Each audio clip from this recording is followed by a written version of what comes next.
हमारे गेस्ट हमारे साथ मौजूद हैं, माहिर मईशत हैं डॉक्टर खाकान नजीब साहब। डॉक्टर साहब वेलकम टू सुनो पाकिस्तान। सर, आलमी इदारों की जानिब से पाकिस्तान के जो मौशी मॉडल है उस पर सवालात उठाए जा रहे हैं और वर्ल्ड बैंक ने तो मुल्की मौशी मॉडल को नाकारा करार दे दिया। क्या कहेंगे आप?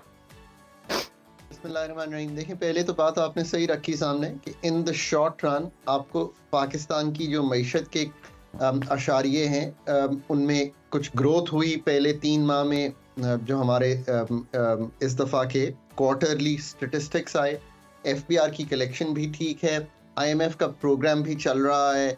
रुपए को भी आपने देखा होगा कि जो उसमें अप एंड डाउन जायरेशंस थी वो कम हो गई हैं, रुपया स्टेबल भी हो गया है और रुपए ने गेन भी किया है against the hard currencies. Having said that, ये बात भी आपने दुरुस्त रखी कि बावजूद इन सब चीज़ों के और बावजूद इसके कि हमने इकोनॉमी में एक इंड्यूस्ड स्लो डाउन, यानी कि उसको स्लो इस तरह किया है कि 22% हमने इंटरेस्ट रेट या पॉलिसी रेट रखा हुआ है ताकि डिमांड कम की जाए, पर जो इन्फ्लेशन है, कीमतों का बढ़ना है, वो पाकिस्तान के लिए अनकंफर्टेबल है बिकॉज लोगों को भी उससे तकलीफ हो रही है, कॉस्ट ऑफ डूइंग बिजनेस भी बढ़ रही है, मैन्युफैक्चरिंग के लिए भी और एग्रीकल्चर के लिए भी। और इसके कई अवामिल हैं और इस पे जरूर काम करने की जरूरत है। इन द शॉर्ट रन भी नेशनल प्राइस मॉनिटरिंग कमेटी से लेके पैदावारी सलाहियत तक मुल्क की और इम्पोर्टेड चीज़ों को भी देखना और पाकिस्तान में ये देखना कि आखिर एनर्जी की जो इनएफिशिएंसीज हैं उसकी वजह से जो इतना बड़ा एडमिनिस्ट्रेटिव प्राइसेस का बोझ आता है इन्फ्लेशन पर, इन सब चीज़ों को संभालने में शायद हम उतने कामयाब नहीं हुए जितने होना चाहिए था। ये एक सच्ची बात। रिपोर्ट में ये भी कहा गया है कि पाकिस्तान में मुआशी वसाइल और फवायद सिर्फ अशराफिया के लिए हैं। मुआशी समरात की अगर बात की जाए तो आम आदमी दूर खड़ा है इन तमाम चीज़ों से। बज़ाहिर तो ऐसा लग रहा है कि मौजूदा निज़ाम के तहत अमीर अमीर तर हो रहा है और गरीब गरीब तर होता जा रहा है। तो ये तो एक जायजा है जो शॉर्ट टर्म में एक स्टेबिलिटी का है। जो ये रिपोर्ट है इसमें एक तो 2 चीजें याद रखिए कि एक ये लॉन्ग टर्म की जो प्रॉब्लम्स हैं पाकिस्तान उसका जिक्र कर रही है जो पाकिस्तान में है और पाकिस्तानी सारे जो हैं वो भी कहते हैं। पर यहाँ मैं ये भी कहता हूँ कि 5-6 दिहाइयों से लेकर अब तक पाकिस्तान का सबसे बड़ा डेवलपमेंट पार्टनर भी वर्ल्ड बैंक ही रहा है। चाहे वो एफपीआर की रीस्ट्रक्चरिंग हो, एनर्जी सेक्टर की रीस्ट्रक्चरिंग हो, सब में जो वर्ल्ड बैंक की इन्वॉल्वमेंट है वो कलीदी रही है। अब इन 2 चीज़ों के बाद आखिर क्या है ऐसी बात जो वो कर रहे हैं?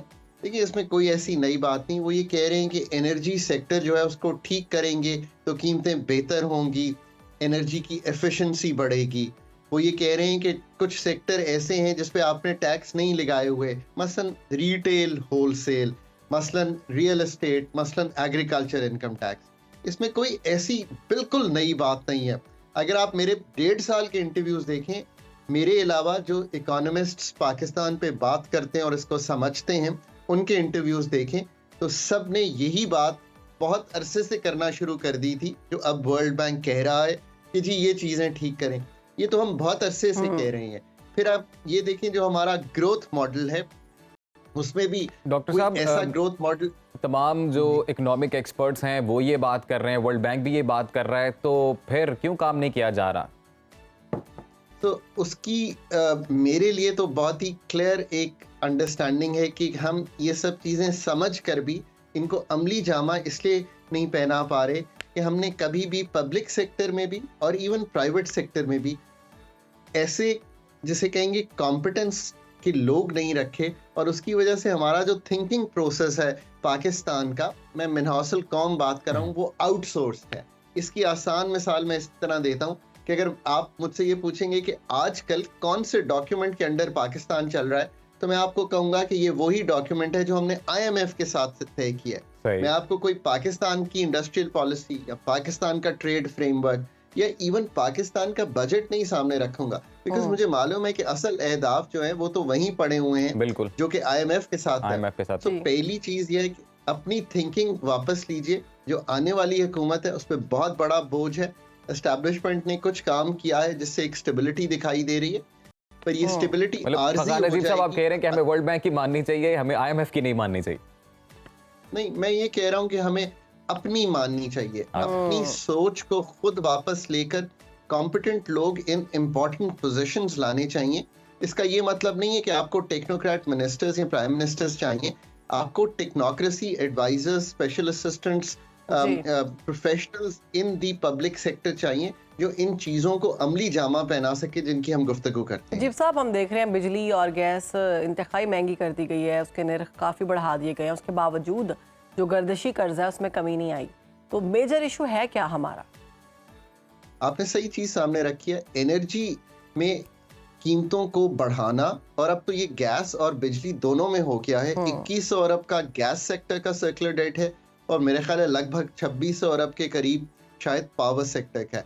कीमतों को बढ़ाना कतई तौर पे रिफॉर्म नहीं है। बिजली के सेक्टर में तो बहुत बड़े रिफॉर्म्स की ज़रूरत है, प्राइवेटाइजेशन से लेके टैरिफ को ठीक करने तक, पाकिस्तान का IPPs का डेट ठीक करने तक, लोकल रिसोर्सेज पे जाने तक। अब ये सब काम करने के लिए you have to have a very very professional, very very competent ministry of power in Pakistan, जिसमें ऊपर से लेके नीचे तक प्रोफेशनल्स हों जो इसको अमली जामा पहना सकें। I think really the time has come जहां हम ये बात मान लें कि एंकर आप ही हो सकते हैं, इकोनॉमिस्ट मैं ही हो सकता हूं क्योंकि आपने जर्नलिज्म पढ़ा होगा, मैंने इकोनॉमी पढ़ी होगी। You know that is really where we stand. ठीक है, बहुत शुक्रिया आपका खाकान नजीब साहब, आपने सुनो पाकिस्तान को वक्त और इस वक्त मौसम मैदान में हमें किन चीज़ों पर काम करना चाहिए उस पर रोशनी डाली। हर वक्त बाखबर रहना वक्त का तकाजा है, बर वक्त बाखबर रखना हमारा फरीजा है।